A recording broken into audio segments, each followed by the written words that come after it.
Bom dia, irmãos. Nós estamos tentando resolver a questão aqui das projeções,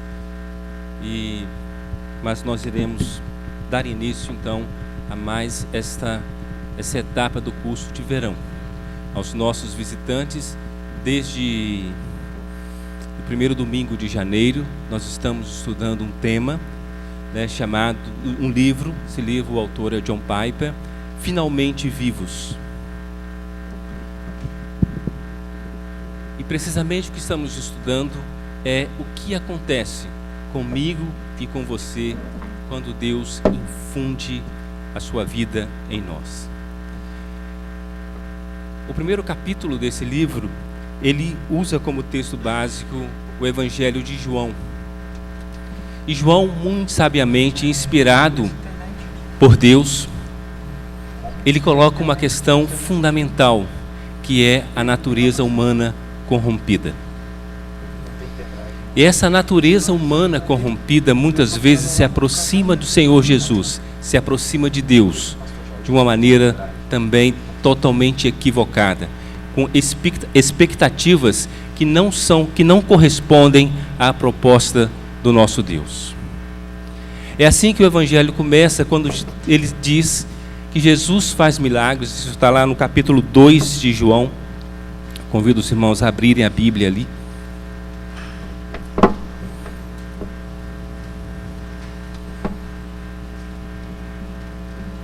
No capítulo 2 de João, no verso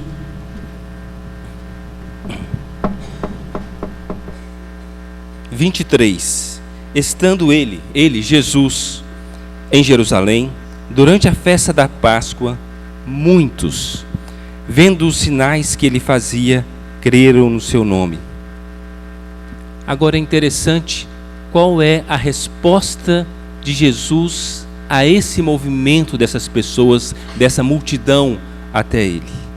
Mas o próprio Jesus não se confiava a eles, porque os conhecia a todos e não precisava de que alguém lhe desse testemunho a respeito do homem, porque ele mesmo sabia o que era a natureza humana.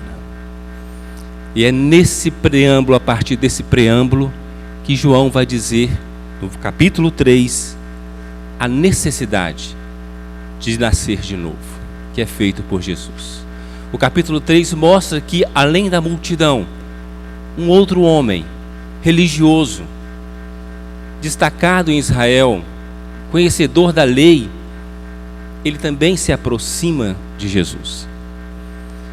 E ali, com toda aquela expectativa dentro do coração dele, a Bíblia não diz que expectativas eram essas, mas ao se aproximar de Jesus, misericordiosamente Jesus corrige as suas expectativas. E ele vai dizer para Nicodemos: olha, é preciso nascer de novo. Há uma outra dimensão, não é a dimensão do conhecimento, da vontade humana, mas é uma outra dimensão. Esta é a proposta. Esta é a proposta de Deus para o mundo, para o universo. Essa proposta começa a partir de Gênesis 3. Todos nós sabemos como era o universo antes de Gênesis 3, antes da queda. E agora nós podemos perceber o que é o universo depois de Gênesis 3. Não só todo o universo, mas o que é o ser humano depois de Gênesis 3. O que é a natureza depois de Gênesis 3. E a proposta do Evangelho, o grande desafio do Evangelho é dizer: Deus está reconstruindo tudo aquilo que foi destruído em Gênesis 3. E é maravilhoso compreender isso, porque do mesmo jeito que lá no princípio estava o Pai, o Filho e o Espírito Santo. Quando o Filho diz: haja luz, e houve luz, haja o firmamento, e todas aquelas palavras criadoras expressas em Gênesis 1. Quando ali, a Trindade, o Pai, o Filho e o Espírito Santo diz: façamos o homem à nossa imagem e à nossa semelhança. Agora, a Trindade está reconstruindo tudo aquilo que foi destruído pelo pecado. E o bonito e o lindo dessa história é que essa reconstrução desse universo começa pelo ser humano. E quando foi que começou? Logo depois de Gênesis 3. Com a promessa de que da semente da mulher nasceria alguém que esmagaria a cabeça da serpente. Ali começa a reconstrução do universo. Ali, e começa pelo homem. Se o universo caiu e toda a natureza hoje sofre as consequências disso, a raça humana sofre as consequências disso, é pelo homem que esse universo, é pelo ser humano que esse universo está sendo reconstruído. Esta é a proposta. É isso que Nicodemos ouviu de Jesus. É preciso renascer, é preciso regenerar, é preciso uma nova geração, uma nova criação. Esta é a proposta do Evangelho. E é importante a gente entender isso, porque muitas vezes nos aproximamos da igreja de Cristo, assim como o Nicodemos, assim como aquela multidão, com expectativas aquém dessa proposta. E aí nós temos que concordar com C.S. Lewis. Muitas vezes nós nos aproximamos com expectativas muito pequenas diante de Deus.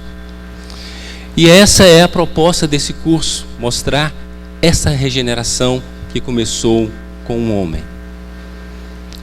E quando nós olhamos para a nossa sociedade e vimos todas as suas mazelas, as suas injustiças, as suas violências, nós chocamos e nos entristecemos com isso. Quando nós olhamos para a natureza e vimos essa natureza agressiva, nós também ficamos entristecidos, pasmos com essa situação. A cada dia nós somos ameaçados por alguma coisa. Hoje, bem perto de nós estamos sendo ameaçados pela força da natureza, a força das chuvas. Hoje, mundialmente, nós estamos sendo ameaçados pela sombra de um novo vírus que está surgindo. E tudo isso é consequência do pecado, em última análise. E tudo isso será restaurado um dia.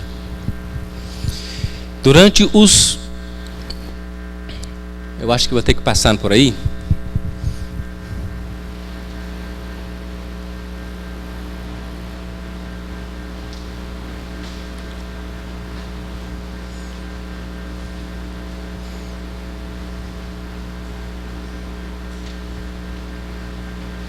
Durante esses meses, esses domingos, então, nós estudamos o que é o novo nascimento. Nós estudamos por que devemos nascer de novo. E nós estudamos o que acontece com o novo nascimento. Hoje, nós queremos estudar quais são os efeitos do novo nascimento na minha vida e na sua vida. Tá? Quais são em nossa vida os sinais de que Deus nos fez nascer de novo? Se nos domingos passados, de uma certa forma, nós estudamos um aspecto teórico do que é esse novo nascimento, hoje eu gostaria, pela graça de Deus, mostrar que é possível eu e você, nós, checarmos as nossas vidas e procurarmos no nosso viver, na nossa prática, marcas, sinais de que de fato eu nasci de novo. Não é uma questão de presunção, é uma questão de honestidade, porque não há situação mais grave, como hoje já foi dito aqui, para o ser humano, é a sua situação diante do Criador. O fato de muitas vezes, muitas pessoas negarem a existência de Deus, não as exime do confronto que eles terão um dia com esse próprio Deus, esse próprio Criador. Mas é terrível é você estar dentro da igreja, praticar atos religiosos, cantar, pregar, dar o dízimo, estar aqui. E naquele dia você ouvir do próprio Senhor Jesus: afasta-se de mim, porque eu não te conheço. Então hoje, essa aula, esse momento, ele é muito importante, porque ele vai falar comigo e com você sobre essa questão. E o desafio é eu e você checarmos o nosso viver.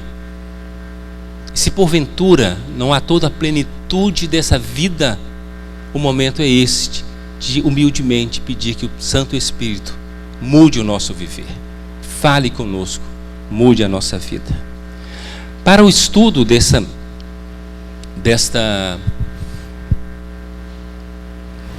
proposta, dessa avaliação, e às vezes a gente pode pensar: você está sendo muito presunçoso em querer checar a sua vida, a nossa vida. Eu estou falando bem nós, não estou falando que nós vamos checar a vida do outro, nós vamos checar a minha vida, as minhas motivações. Com base em quê? John Piper disse que o Evangelho de João, aliás, a carta de João, a primeira carta de João, foi escrita exatamente para aqueles irmãos no passado pudessem ter a segurança da salvação. Não uma segurança presunçosa, mas uma fundamentada na palavra de Deus. E o apóstolo João, na sua carta, ele vai dar 11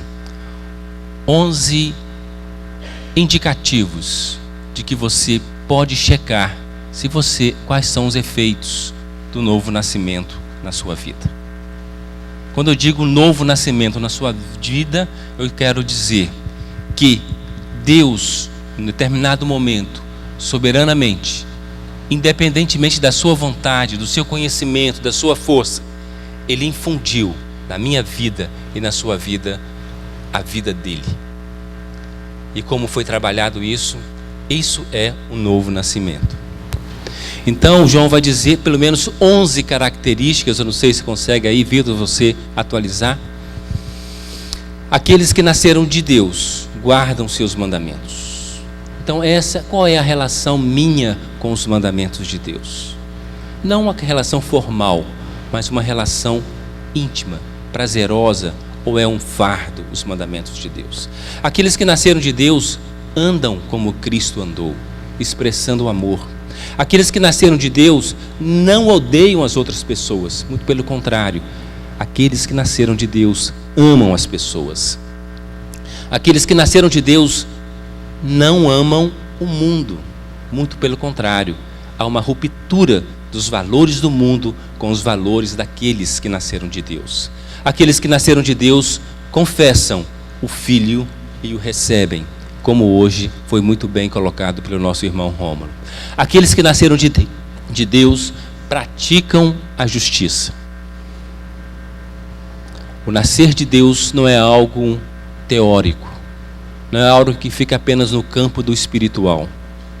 O nascer de Deus ele é expresso através de uma vida prática.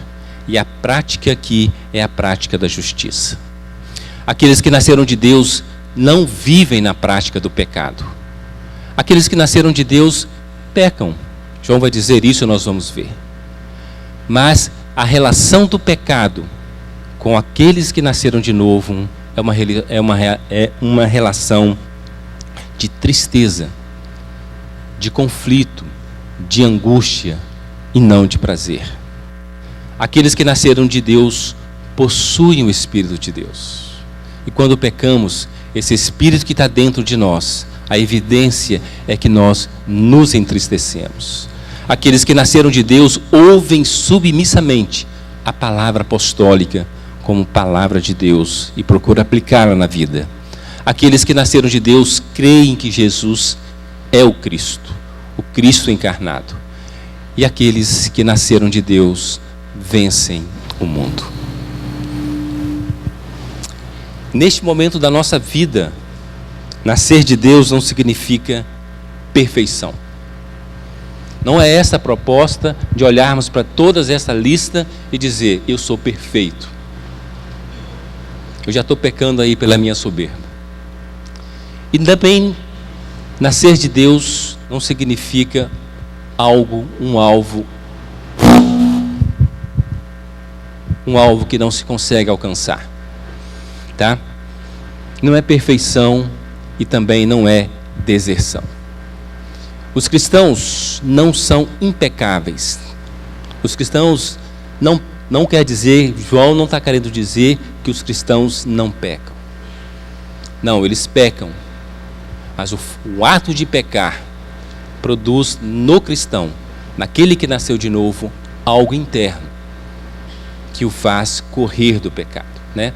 E as pessoas que nasceram de novo, por isso, não podem perder esse novo nascimento e nem perecer eternamente. Então, outro motivo que João escreveu essa carta era dizer para aqueles irmãos ali, tá? A salvação, essa nova vida, você não perde eternamente. Mas João também dá as evidências porque que nós podemos afirmar com certeza, humildemente, com o coração alegre, com o coração sem nenhuma soberba, que essa nova vida que recebemos, jamais a perderemos. O texto do livro, ele foca 3 aspectos do novo nascimento, que evidencia esses efeitos em nós. O primeiro aspecto é que o novo nascimento nos capacita a vencer o mundo. O segundo aspecto é que o novo nascimento... Acho que eu estou numa posição errada aqui. Não sei se eu estou perto dessa caixa aqui.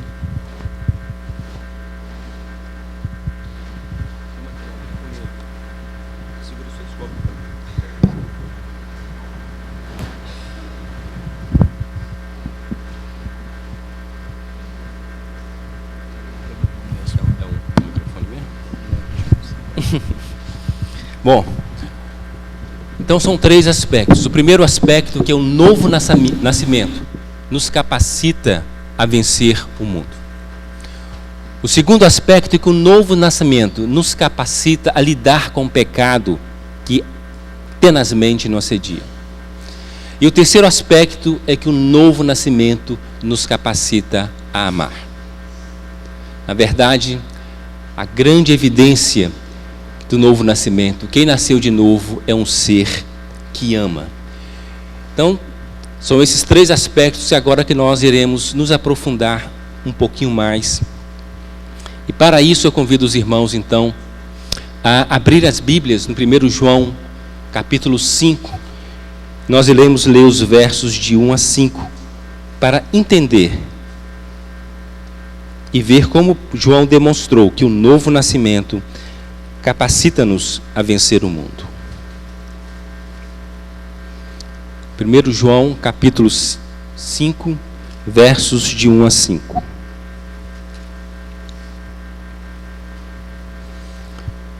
Todo aquele que crê que Jesus é o Cristo é nascido de Deus. Nós podemos ler isso ao contrário, para ficar mais claro. É nascido de Deus, ou seja, quem recebeu o novo nascimento, todo aquele que crê que Jesus é o Cristo. E todo aquele que ama ao que o gerou, também ama ao que dele é nascido. Nisso conhecemos que amamos os filhos de Deus, quando amamos a Deus e praticamos os seus mandamentos. Porque este é o amor de Deus, que guardemos os seus mandamentos. Ora, os seus mandamentos não são penosos, porque todo o que é nascido de Deus vence o mundo. E esta é a vitória que vence o mundo, a nossa fé. Quem é o que vence o mundo, senão aquele que crê ser Jesus, o Filho de Deus? João identifica neste texto 3 grandes conceitos, 3 blocos de verdades ali expressas: o amor pelos outros, o novo nascimento e a fé em Jesus. Ele define o que é o amor pelos outros, o novo nascimento e a fé em Jesus, e depois ele coloca isso qual é a ordem em que esses três grandes conceitos se interagem. Próximo, por favor, aí, projeção. Quem estiver lá. Então, o amor pelos outros. E a ênfase está em João, 1 João, está no verso 3. Este é o amor de Deus, que guardemos os seus mandamentos. Ora, os seus mandamentos não são penosos. Então, amar a Deus é a primeira expressão, a primeira evidência de que eu nasci de novo, de que você nasceu de novo. Mas é interessante aqui nesse texto diferenciar amar a Deus de guardar os seus mandamentos. Embora o texto está dizendo aqui, este é o amor de Deus, que guardemos os seus mandamentos, é importante ressaltar que aqui há dois conceitos: o amar a Deus e o guardar os seus mandamentos. Amar a Deus não é apenas uma obediência externa. Amar a Deus é ter um coração voltado para Deus. Porque só assim, se você tem esse amor, esse coração voltado para Deus, a relação dos mandamentos de Deus com você é diferente. Você só vai compreender que os seus mandamentos, se não são penosos, são desejáveis, que os mandamentos de Deus são desejáveis, quando você de fato ama a Deus. É o que o salmista diz no Salmo 119, 24. Os teus testemunhos são o meu prazer, são os meus conselheiros. Guia-me pela vereda dos teus mandamentos, pois nessa vereda, me comprazo. Amar a Deus, portanto, significa admirar, valorizar, estimular e desejá-lo com tanta veemência e autenticidade que a vontade dele se torna o nosso prazer e não um fardo.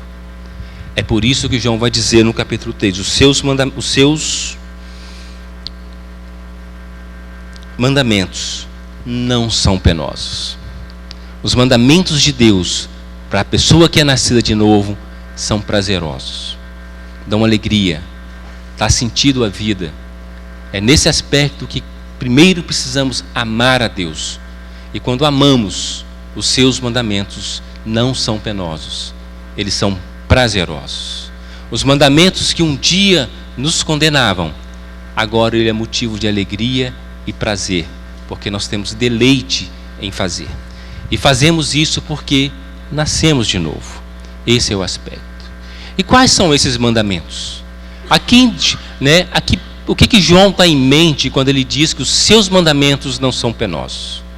O próprio João vai responder na sua carta, no capítulo 4, verso 20 a 21. Se alguém disser, amo a Deus, e odiar a seu irmão, é mentiroso. Pois aquele que não ama a seu irmão, a quem vê, não pode amar a Deus a quem não vê. Ora, temos da parte dele este mandamento, que aquele que ama a Deus, ame também a seu irmão.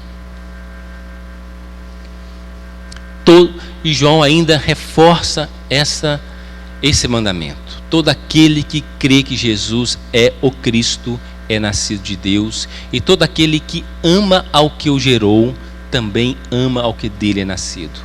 Nisto conhecemos que amamos os filhos de Deus, quando amamos a Deus e praticamos os seus mandamentos. Se você não ama a Deus, não ama ninguém, embora pense que você ama. Se você não ama a Deus, não pode fazer nenhum bem supremo a ninguém. É aquilo que Paulo disse lá em 1 Coríntios 3. Você pode dar a vida por alguém, mas se for sem amor, isso não tem sentido e valor nenhum. Todas aquelas atitudes que está ali descrita em 1 Coríntios 13, todos aqueles atos de misericórdia, todos aqueles atos de bondade, de altruísmo que está ali, de chegar até dar a vida por alguém, se não tiver amor, não tem sentido nenhum, não tem valor nenhum, é apenas um barulho sem nenhum sentido. Então, esta é a a grandeza do amor de Deus que nós precisamos ter e que recebemos com o novo nascimento. Mas como isso acontece em nossa vida? Então o segundo bloco é esse, a resposta é um novo nascimento. Porque todo que é nascido de Deus vence o mundo. Observe que aqui nesse texto de 1 João 5,4, né, todo o que é nascido de Deus vence o mundo. O verbo vencer aí está denotando o quê? Luta, esforço, mudança. Não é algo natural. E que luta é essa? E o que nós vencemos? O que aquela pessoa que nasceu de novo vence? Há forças no mundo que agem para não nos permitir amar a Deus e uns aos outros. Então, o amar a Deus para alguém que não nasceu de novo é impossível. Não consegue. Quem não nasceu de novo não compreende quem é Jesus. E por mais que nós possamos nos sentir ofendidos com o Fábio Pochá, nós temos que compreender, ele não pode dizer nada mais do que aquilo a respeito de Jesus, porque ele não conhece. Assim é o mundo, não conhece Jesus. Por mais que possamos ter agredido com a escola de samba no carnaval do ano passado, lá em São Paulo, eles também só podem fazer e dizer aquilo sobre Jesus, porque eles não conhecem Jesus. Eles não conhecem o amor de Jesus. Eles não conhecem a sublimidade de Jesus. Porque quem dá essa sublimidade, quem abre esses olhos, é o novo nascimento. Que forças são essas, então, que nós temos que lutar? Essas forças também o próprio João vai dizer na sua carta. Lá no capítulo 2, versos 15 a 17. E João diz àqueles irmãos: não ameis o mundo nem as coisas que há no mundo. Se alguém amar o mundo, o amor do Pai não está nele. Porque tudo o que há no mundo, a concupiscência da carne, a concupiscência dos olhos e a soberba da vida, não procede do Pai, mas procede do mundo. Ora, o mundo passa bem como suas concupiscências. Aquele, porém, que faz a vontade de Deus, permanece eternamente. Então, nesse texto nós podemos ver que essas forças são a concupiscência da carne, a concupiscência dos olhos e a soberba da vida. Traduzindo, o que significa isso? Isso poderia ser resumido em desejos por aquilo que não temos e orgulho daquilo que temos. Quando não temos o que desejamos, o mundo nos corrompe com a cobiça. E quando temos aquilo que desejamos, o mundo nos corrompe com o orgulho. Muitas vezes o nosso desejo, esses ídolos que estão dentro do nosso coração, é que nos comanda. A definição de ídolo que eu mais gostei foi: ídolo é aquilo que te governa.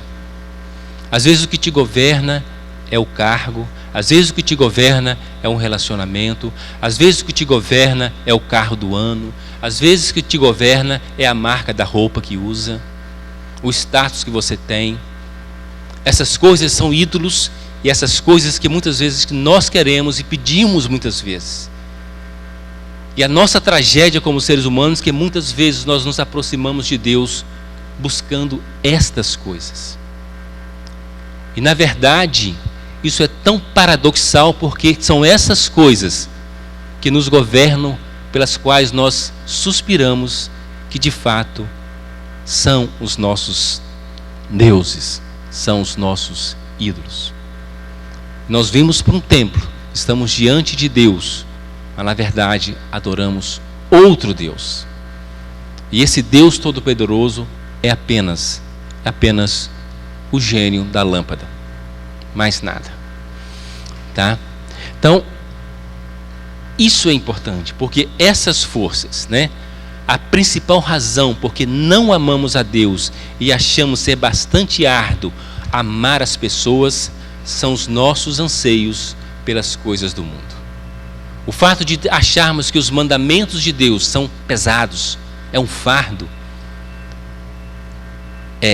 A razão disso é porque amamos mais as coisas do que o próprio Deus. Essas coisas podem ser coisas boas ou coisas más, podem ser coisas materiais ou relacionamentos, seja o que for, essas coisas não são Deus.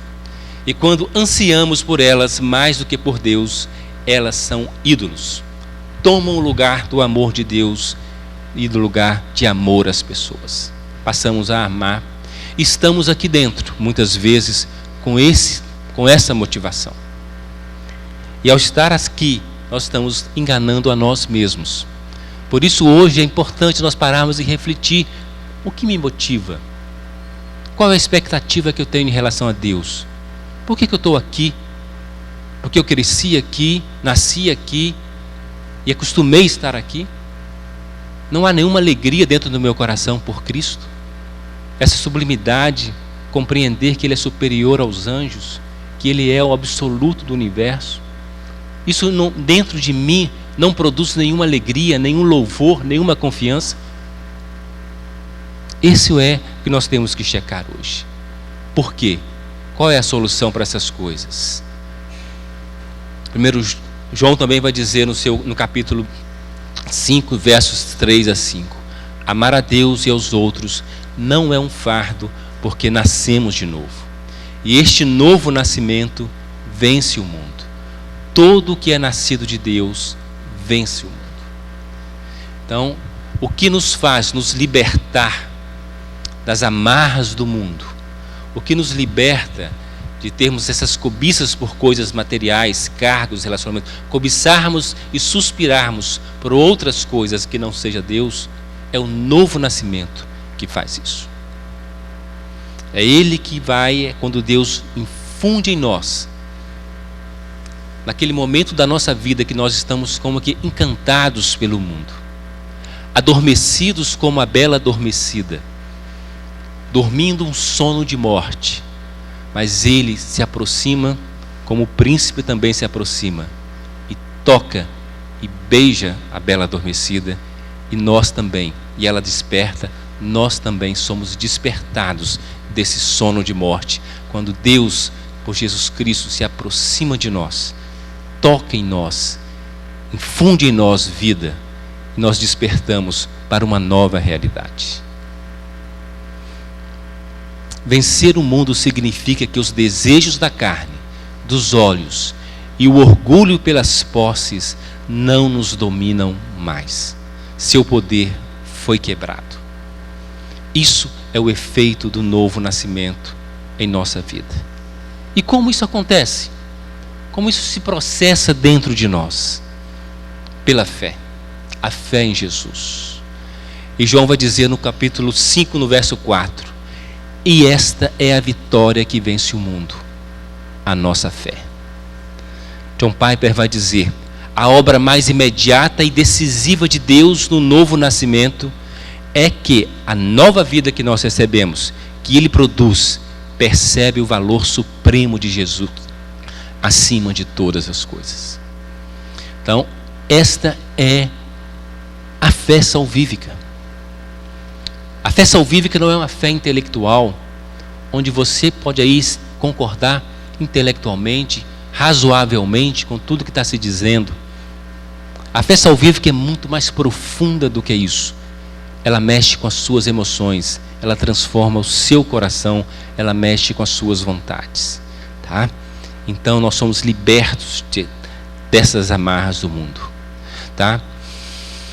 Segundo Coríntios, Paulo vai dizer a mesma coisa: porque Deus que disse, das trevas resplandecerá a luz, Ele mesmo resplandeceu em nosso coração para a iluminação do conhecimento da glória na face de Cristo. É isso que acontece com a fé, tá? E aí, quando isso acontece, nós podemos dizer, como Jó disse: eu te conhecia só de ouvir, mas agora os meus olhos te veem. Por isso me abomino e me arrependo no pó e na cinza. Esse é o despertar do novo nascimento, tá? E eu vou tomar a liberdade de citar, Marisa, aquele cântico, há muito tempo nós cantávamos, né? Que dizia que se do coração, se lá do profundo nosso ser, não houver louvor, alegria, inútil foi. Inútil foi. Inútil você ficar ouvindo todas essas coisas, se essas coisas não mudarem as suas emoções. Então João coloca essa sequência para dizer, né, que o novo nascimento nos capacita a amar a Deus, que o novo nascimento nos capacita a vencer o mundo, e que essa vitória é pela fé. Todos nós encontramos e entramos em contato com a palavra de Deus pregada, que é o Evangelho. Esse é o meio, não há outro, a explicação, a exposição da palavra de Deus para que o novo nascimento ocorra. É esse o contato que temos com as verdades. Produz em nós um novo nascimento. Esse novo nascimento imediatamente gera fé em Jesus Cristo, que imediatamente nos capacita a amar a Deus, a ter um relacionamento prazeroso com seus mandamentos, e a maneira que nós vamos expressar o nosso amor por Deus é amando as pessoas. Esse é um dos aspectos que é o novo nascimento opera em nós. Essa é uma das evidências de que nascemos de novo. Uma coisa importante a se destacar, que fé e amor, e esse é um grande mandamento, né? Ora, o seu mandamento é este, que creiamos em o nome do seu Filho Jesus Cristo, fé, e nos amemos uns aos outros, segundo o mandamento que nos ordenou. 1 João 3:23. Fé e amor são inseparáveis, mas fé e amor não são a mesma coisa. No ato de fé, nós somos capacitados a amar. Mas amar não significa necessariamente fé. Tá? Igualar a fé em Cristo com o amor pelas pessoas é um erro fatal. Por quê? Porque haverá dias em que você não amará como deveria amar. E aí, como fica o seu coração? O que você fará se o seu coração condená-lo por saber que o amor é um sinal do novo nascimento? Naquele momento, como você lutará por segurança? Quando bater a dúvida que você não ama como você deveria amar, como você vai resolver isso dentro do seu coração? Então eu não nasci de novo? Então eu sou um perdido? Então eu não tenho comunhão com Cristo? Então eu não... Quem nos protege e quem nos dá segurança é a fé em Cristo Jesus. João vai dizer: filhinhos meus, essas coisas vos escrevo para que não pequeis. Se todavia alguém pecar, temos advogado junto ao Pai, Jesus Cristo, o justo. É a fé de que temos Jesus Cristo, de que recebemos Jesus Cristo, e que Ele é o perfeito, de que Deus olha para nós, para as nossas imperfeições, e nos declara justos, não pelos nossos méritos, mas pelo mérito de Cristo. Quando Deus olha para nós, Ele olha por meio de Jesus Cristo. Ele nos vê ligados a Jesus Cristo. E aí, a sua justiça, aquele que veio a este mundo, viveu a nossa vida, sofreu as nossas dores, em tudo foi semelhante a nós, com exceção do pecado. Ele não pecou. Ele, mas sofreu o preço do pecado. Ele tomou o cálice da ira que eu e você deveríamos ter tomado. Ele morreu a morte que era destinada para mim e para você. E como Deus é justo, e Ele vê que essa sentença, que essa condenação, que a sua ira já foi saciada em Cristo, Ele não vai mais nos condenar, não vai mais derramar a sua ira sobre nós. E essa é a grande tragédia do mundo, porque lá na cruz o mundo foi julgado. Nós escapamos da ira de Deus porque Jesus, Ele absorveu, Ele tomou aquele cálice. E lá no Getsêmanes, quando Ele diz: se possível, passa de mim esse cálice. Era quase uma pergunta retórica, uma frase retórica, porque não era possível passar esse cálice. Ele veio exatamente para tomar aquele cálice da ira de Deus, por amor a você, por amor a mim. Isso é sublime, isso é solene, porque a ira de Deus que foi derramada ali na cruz, ela será derramada sobre a cabeça de todas as outras pessoas que não se acolherem, que não se ajuntarem a Deus. E quando o nosso coração, ou o próprio diabo nos condena, nós temos, gerando dúvida em nosso coração, nós podemos ter a certeza de que temos um advogado junto a Pai, Jesus Cristo, o justo. A razão porque isso funciona para nós é que ele é recebido pela fé. Ele, Jesus Cristo.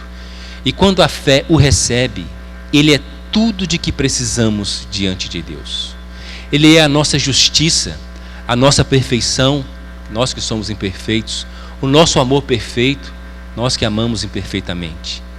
Este é o fundamento da nossa esperança diante de Deus Santo. A nossa fé. É essa fé que nos dá segurança. E essa fé que nos liberta para amar. O outro aspecto de uma evidência de que o efeito do novo nascimento da nossa vida diz respeito a como lidamos com o pecado. Como já foi dito, o pecado está em nossas vidas, está dentro de nós. Apóstolo Paulo disse, miserável homem que sou, aquilo que não quero fazer eu acabo fazendo, e aquilo que eu não quero fazer eu faço, e aquilo que eu não quero fazer eu acabo fazendo. Acho que eu falei a mesma coisa, Repeti igual o senhor. Tá? Mas esse era o conflito de Paulo. Tá? Pecava e se entristecia com o pecado na vida dele. Nós estamos falando do grande apóstolo Paulo. Tá? Então todos nós pecamos. E o novo nascimento ele vai nos mostrar como lidar com essa questão do pecado em nossas vidas. Qual é a realidade do novo nascimento e o nosso pecado? Descanso na segurança de sermos nascidos de novo? Posso descansar nisso? Isso me dá segurança? Ou podemos ser presunçosos de que somos nascidos de novo quando ainda não somos? Estamos aqui, fomos examinados pelo conselho, os presbíteros perguntaram: você crê que Jesus Cristo é o único Salvador? Você diz sim. Você crê que você morreu hoje, você vai para o céu? Você diz sim. Mas essas respostas são muito mais uma respostas formais para você passar no teste do que uma realidade na sua vida. E você está aqui dentro, perdido, e todas essas coisas de fato não fazem nenhum sentido para você, mas por um motivo que você também não consegue entender, você continua aqui com presunção. E se alguém te pergunta: você vai para o céu se morrer? Você diz presunçosamente sim. Então, como podemos lidar com isso?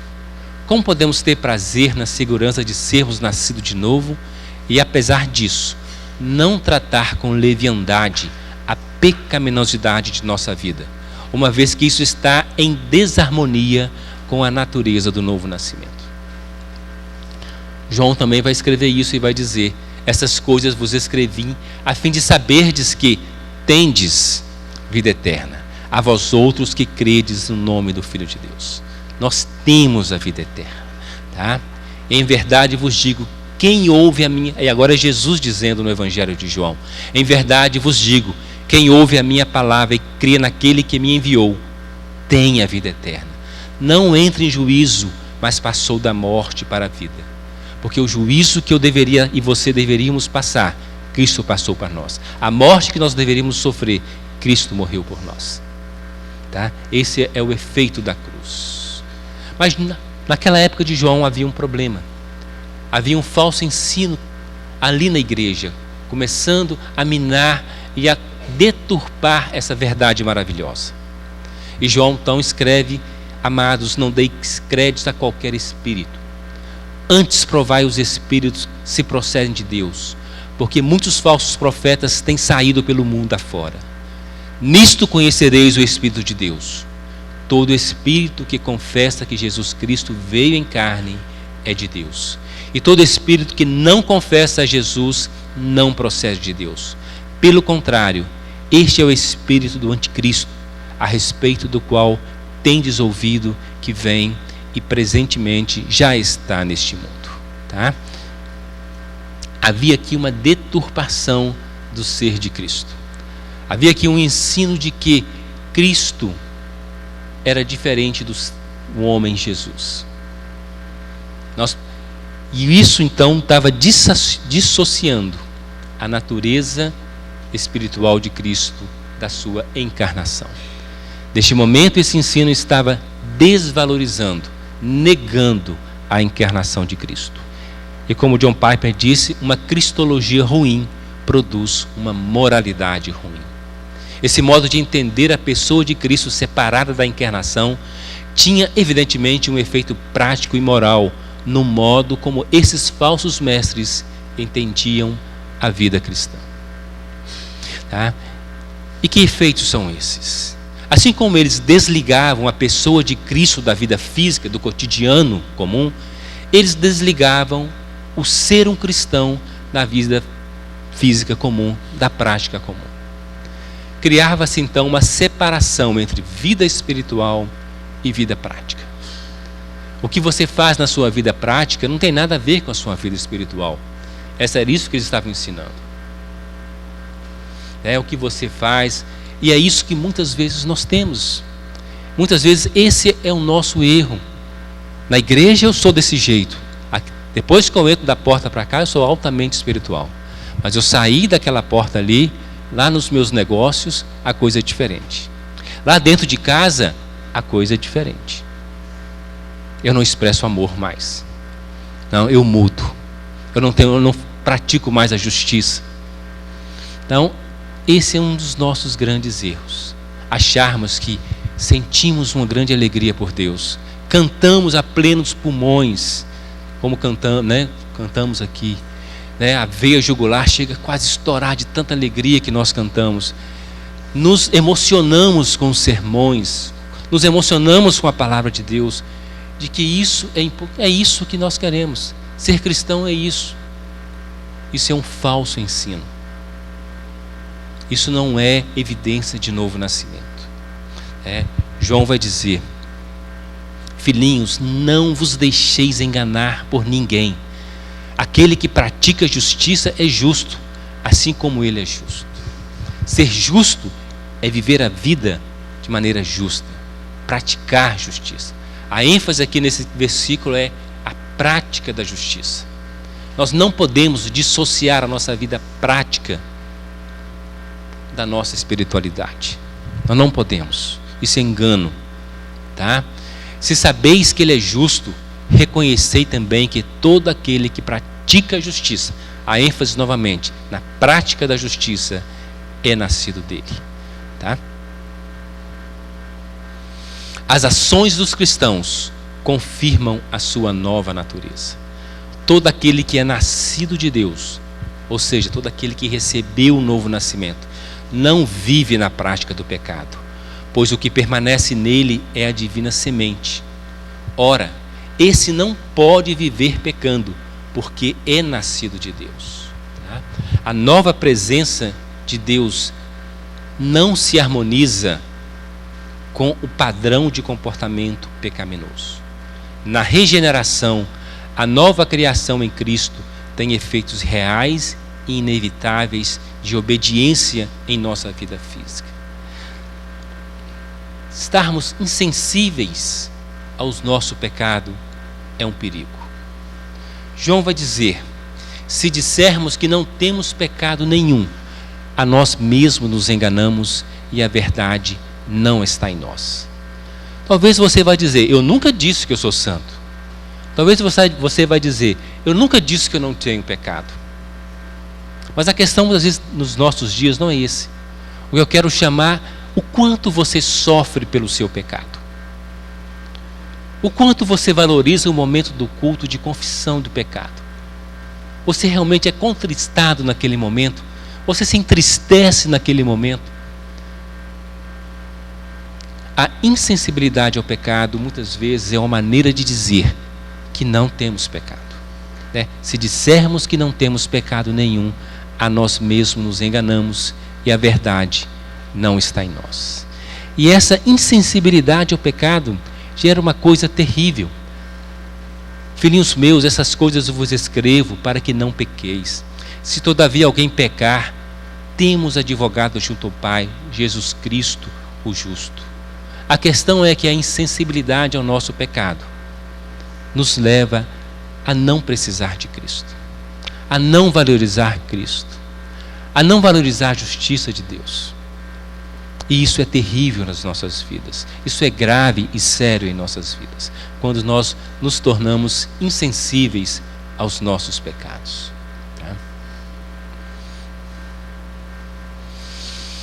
Os regenerados não são impecáveis. E aqui é um outro aspecto que nós temos de dizer, Nós podemos tratar o pecado, às vezes também percebendo o pecado no meio do povo de Deus, percebendo o pecado na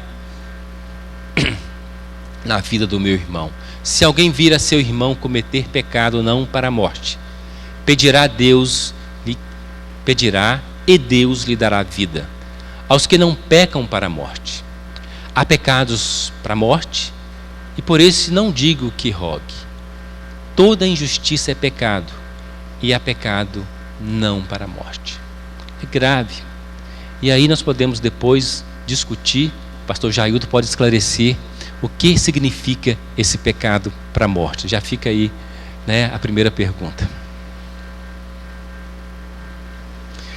Como então lidamos com o nosso pecado? Nós lidamos com o nosso pecado fugindo da presunção, fugindo da insensibilidade ao pecado. Acharmos que é comum aqueles pecados que nós guardamos anos e anos no nosso pensamento, no nosso coração, nas nossas motivações. Nós precisamos então voltarmos para Jesus Cristo, pedir perdão e pedir que Ele mesmo tire esses pecados de nós. Fugindo do desespero e achar que eu perdi a salvação porque eu não consigo me libertar desses pecados. A evidência da atuação de próprio Deus em nossas vidas é esse ciclo que nós chamamos. A fé salvadora, ela atua por meio do Espírito Santo e a Bíblia, tendo como fundamento Cristo. E é isso que a cada dia nós temos que vivenciar, Ao conhecermos a palavra de Deus, ao sermos fortalecidos pelo Espírito Santo, ter esse ciclo que nós chamamos do ciclo do arrependimento, que é reconhecermos intelectualmente que nós pecamos, que aquilo que praticamos, que aquilo que deixamos de fazer, que aquilo que falamos, que aquilo que deixamos de falar, que aquilo que pensamos, que aquilo que deixamos de pensar é pecado. E essa constatação produzir uma tristeza dentro de nós. E essa constatação mover a nossa vontade no sentido de que abandonemos aquilo. Esse é o ciclo que tem que estar dentro de cada um de nós o tempo todo. Não adianta nós pedirmos perdão pelos nossos pecados, fazermos essa oração. Na verdade, nós temos que avaliar a nossa vida cotidianamente, diariamente, detalhadamente. E esse ciclo tem que se repetir para cada pecado da nossa vida. É assim que nós crescemos, é assim que nós somos santificados. E isto é a evidência da ação de Deus em nossas vidas. E é isso que é a preservação do crente. Isso é a perseverança do Cristo. Eu posso dizer que eu tenho certeza da minha salvação, que eu não perco a minha salvação, que eu não perco a minha vida eterna, quando esse fato, essas coisas estão constantemente dentro da minha vida. E a cada dia eu me arrependo de algo. E a cada dia o Espírito Santo vai mostrando que algo precisa ser mudado na minha vida. E eu tenho certeza que isso sou eu e é você. E se essas coisas não estão acontecendo na sua vida, é motivo de alerta. Se você está insensível ao pecado na sua vida, isso acenda a luz vermelha da sua vida, porque isso é motivo, isso é sério e isso é grave. A terceira aspecto do que o novo nascimento faz em nossas vidas é a capacidade de amar. E aqui João vai dizer, aliás, John Piper vai dizer, como o fato de que Deus ama você resulta em você amar os outros. Como isso? O próprio conceito do que é o novo nascimento vai nos dizer isso. O novo nascimento é a ação do Espírito Santo em unir o nosso coração morto e egoísta ao coração vivo e amoroso de Deus, de modo que a vida de Deus se torna a nossa vida e o amor dele o nosso amor. João vai dizer, amados, amemo-nos uns aos outros, porque o amor procede de Deus. E todo aquele que ama é nascido de Deus. Aquele que não ama não conhece a Deus, pois Deus é amor. A natureza de Deus é amor. Assim como a natureza do sol é luz, assim como a natureza do fogo é calor, a natureza de Deus é amor. Tá? A natureza de Deus é amor. E no novo nascimento, essa natureza divina torna-se parte de quem você é. Por isso, todo ser que nasceu de novo é um ser que ama. Não tem opção, porque a natureza de Deus está dentro de você. E essa natureza de Deus é amor. Tá? O amor que você tem como pessoa que nasceu de novo não é a mera imitação do amor divino. É uma experiência do amor divino e uma extensão desse amor aos outros. Nisto, e como se manifesta esse amor? Qual é o paradigma, qual é o modelo, qual é a referência desse amor? Nisto se manifestou o amor de Deus em nós, em haver Deus enviado seu Filho unigênito ao mundo para vivermos por meio dele. Esta é a manifestação de Deus, como Deus manifestou o seu amor por nós. Nisso consiste o amor, não em que nós tenhamos amado a Deus, mas em que Ele nos amou e enviou seu Filho. Não foi uma resposta ao nosso amor primeiro a Ele que Ele nos amou. Muito pelo contrário. Quando Ele expressa o seu amor, enviando o seu Filho, quando Ele envia o seu Filho com o propósito de ser a propiciação, naquele instante ali, nós, na verdade, éramos inimigos de Deus. E nesse instante Ele expressa o seu amor. O seu amor não foi uma resposta ao meu amor, muito pelo contrário, Ele nos amou primeiro. E esse envio do seu Filho foi com um propósito. E qual foi esse propósito? Como propiciação pelos nossos pecados. O que é propiciação? Significa que Jesus veio para suportar a punição pelo pecado, pelo meu e o seu pecado. E deste modo, ser aquele que retira de sobre nós a ira de Deus. Isso é propiciação. Isso é a manifestação do amor de Deus. Tá? E diante dessa grande verdade, João não poderia concluir dizendo: amados, se Deus de tal maneira nos amou, devemos nós também amar uns aos outros. Não temos outra alternativa. Isso está dentro de nós. Tá? Há dois grandes estímulos ou dois grandes impulsos. O impulso externo, ver na história o Filho de Deus entregando sua vida por nós. Esse é um fato histórico. Isso aconteceu. E o impulso interno, termos em nós o mesmo amor que enviou o Filho a este mundo. Como devemos amar então? E aqui o John Piper dá dois grandes modelos. Primeiro, alegrando-nos humildemente na bondade dos outros, sendo feliz e participando da vitória dos nossos irmãos contra a luta do pecado, no crescimento espiritual dos nossos irmãos. Ele cita aqui Caim. Não devemos amar como Caim. O que foi que motivou Caim matar Abel? Por que Caim era mau e Abel era bom? As suas obras eram boas. E Caim, em vez de também se arrepender e procurar produzir boas obras, ele preferiu matar Abel, porque as boas obras de Abel o incomodavam muito. Tá? Então, uma maneira de nós amarmos uns aos outros é nos alegrarmos humildemente na bondade dos outros. É reconhecermos que muitas vezes estou aquém e que pela graça de Deus o meu irmão está além da minha vida. E a segunda coisa é suprindo a necessidade dos outros, embora a grande custo. Suprir a nossa necessidade, embora a grande custo. Suprir significa realmente abrir mão. Isso custa para nós. Mas a nossa referência, o nosso modelo, é que aquele, que se esvaziou da sua glória, assumiu a forma de homem, foi obediente até a morte de cruz. Pagou um alto preço para que nós pudéssemos hoje refletir sobre isso, para que pudéssemos hoje ser tocados pelo Espírito Santo e isso fazer sentido em nossa vida.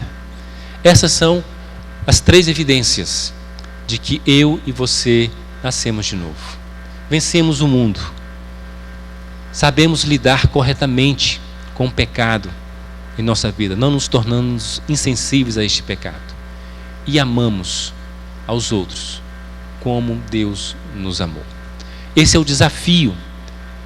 Essa aula de hoje, ela fala comigo e fala com você. Se os capítulos anteriores falavam de algo que muitas vezes era conceitual, era de certa forma teórico, hoje nós vemos que essa teoria, que isso tem que ser aplicado. E é isso que está acontecendo.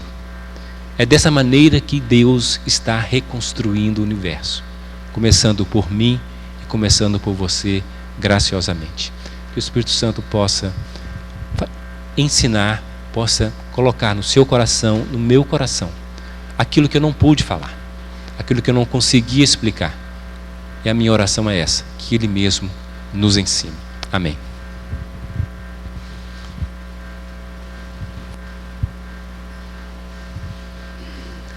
Pecado para a morte. Primeira pergunta. Irmãos, oradores inscritos, para o tema de hoje, alguma pergunta? Vocês vão deixar tudo para o Luciano? É verdade isso? Pois não, Valci?